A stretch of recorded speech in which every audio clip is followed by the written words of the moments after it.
Some of the greatest movies ever made are in black and white. But since the advent of color, black and white has become an antique, and to some, an outdated, second-rate thing of the past. But Hollywood doesn't want to lose the value of its huge library of monochrome movies, so a new computer technology has made it possible to turn those old movies into color, to colorize them. Each of these colors has a shape. The shapes each can have 16 million colors apiece. This could be any ordinary graphic design facility, but this is where the magic is worked that turns black and white film and TV show into color, and where ordinary colors are turned into extraordinary ones. But it's mostly commercials and music videos that use colorization. But come in. And if a client comes to us and says, "Can you do this?" 9 times out of 10 we'll say, "Not yet, but we'll figure it out." Colorization can even change the seasons, as in this Japanese car commercial. It started out in these greens. This was actually filmed in Washington. The script called for fall colors, and obviously you're kind of losing this little white car down here. So what we did, they brought it in, and we colorized it. And so you have now all these wonderful fall colors.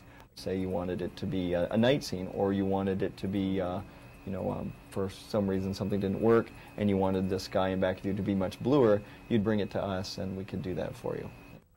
For example, The Absent-Minded Professor, a 1950s black and white film which a studio wants colorized.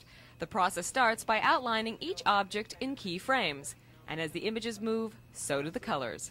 So if I want to make, for some reason, Fred McMurray's face blue, I go like that, and the computer will follow that.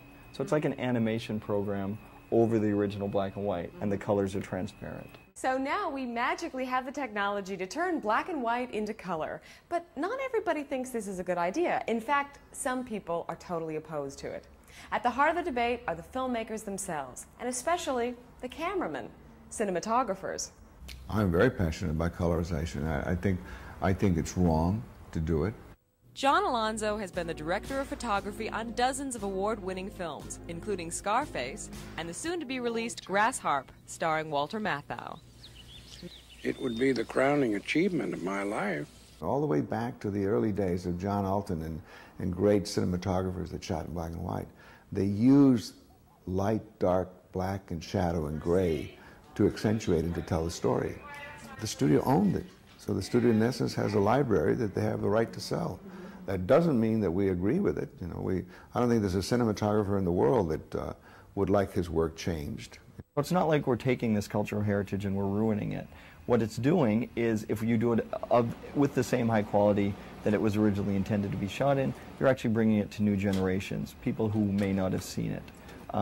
Unfortunately, people do not watch black and white as much as they do color. It's just as bad as taking a wonderful painting, a Renoir or something, and recropping it, and recomposing it, and reproducing it in black and white. So we'll research this. We'll also be involved with the client, whomever it may be. As I said, we'll get wardrobe notes, we'll get publicity stills, so we get hair and eye color. For instance, we did a little rascal piece that was all kind of pale greens and cream and oranges and a lot of, not any bright colors. There wasn't a purple in the 1930s.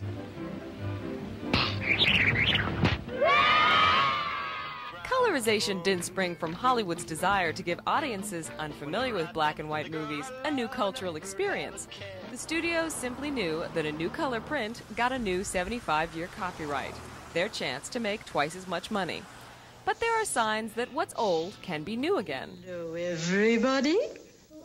There is a sort of an underground movement now from the young people, the young moviegoers, who are discovering black and white. It's never going to replace black and white, and certainly we don't, have any desire to do that, but it is a viable option. It gives the product new legs. You'll get a different audience. Black and white is now mostly a thing of the past, and colorization a tool of the future. As the two meet, the debate will continue. But personally, I've always wanted to be more colorful. This is Bridget Baiss reporting from Hollywood for The Entertainment Show.